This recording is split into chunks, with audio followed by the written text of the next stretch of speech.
we suffer it to be so, don't we? We suffer it. We allow it. We can go into Afghanistan, slaughter and murder. We can go into Iraq, slaughter and murder. We can go into Iran, slaughter. We can go anywhere. Are you appalled? Are you appalled? Are you horrified of what's going on? When are we going to stop it? Because the reason I'm on this pavement is I'm responsible. Am I responsible?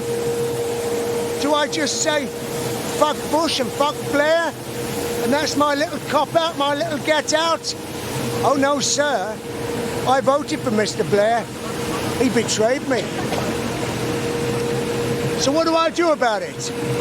When he treats my neighbour's kids like that? Have you seen what our war material, depleted uranium munitions, does to the babies? Have you seen? It's made of our nuclear waste. We nuke the babies. Have you seen? We've done that, folks. Do you know how long it lasts for? People say, oh, it'll be better for Iraq in the long run. Do you know the half-life of depleted uranium? 4.5 billion years. The Royal Society says that. How would I know? Am I a scientist? What would I know?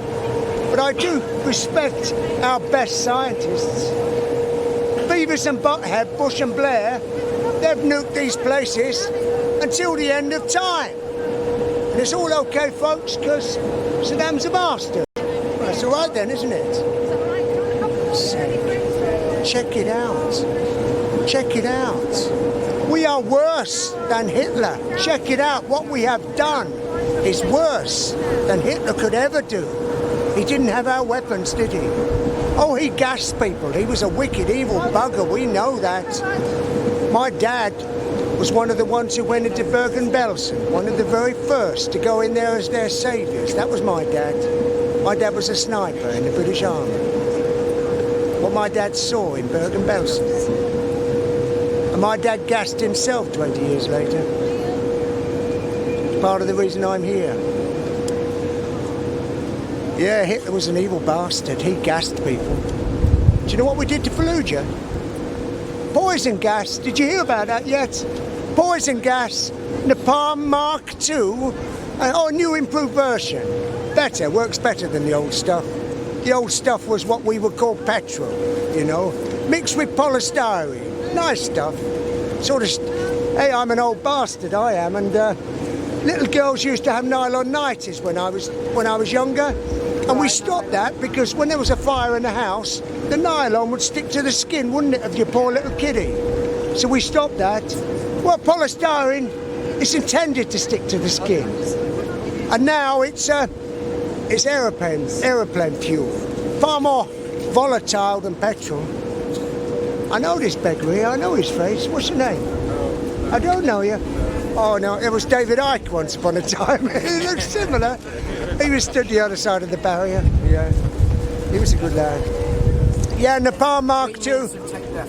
Sorry? Yeah, I'm about finished, haven't I? When are we going to stop it? When? Yes, my dad was, he saw his Holocaust in Hitler's Germany. I saw my Holocaust in Pol Pot's Cambodia. But don't say Pol Pot, say USA, and say Britain as well, because we had a part to play in that. We were involved in that, you know, behind the scenes. We were.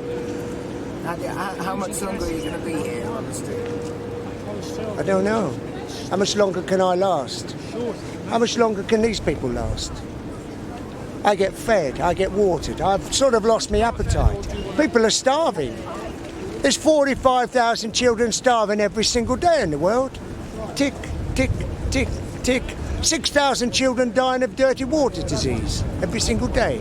Tick, tick, tick. 50-odd thousand kids. We're talking about food and drink. We're not talking about rocket science. We're not talking about war and famine and pestilence. We're talking about food and drink. And you know, on the September the 11th, 2001, 3,000 people died as a result of a wicked crime. And on that same day, 50-odd thousand children died as a result of another wicked crime. Did we hear about that? Did it matter? It's a game, isn't it? It's all with your minds, manipulating your minds. We're told what to be interested in, who matters. Who matters? Hey, you matter. Some kid when I was in a pub having a coffee, he gives me a badge and it says, my views are important, this young man gave me. Yes, do right. And so are yours, and so are yours, and so is everybody's. We have to listen to everybody, don't we? And set everybody free to be themselves. Why am I pissed off? I'm called a loose cannon by somebody in the Stop the War to Wes Burton, who's a good American whose military fan was against the war and there's Judy Lynham and West, and they're telling them I'm a loose cannon. What's it about controlling people? Control? I want to set you free to be yourself. I'm me, you're you. We're all different, aren't we? I have my faith, I have my belief. I'm not going to piss on yours, though. I'm not going to disrespect you. And it should be the same all over, shouldn't it? Listen to each other. We all have part of the answer. We all get some things right, some things wrong, don't we? I'm here outside Parliament for the ones who can't speak. Everybody else is denied a voice now. How dare Mr. Blair do that? And the only reason I'm here, and we are here, is to be a voice from the voiceless. 4 o'clock in the morning, a young Muslim girl comes to see me, throws herself in my arms.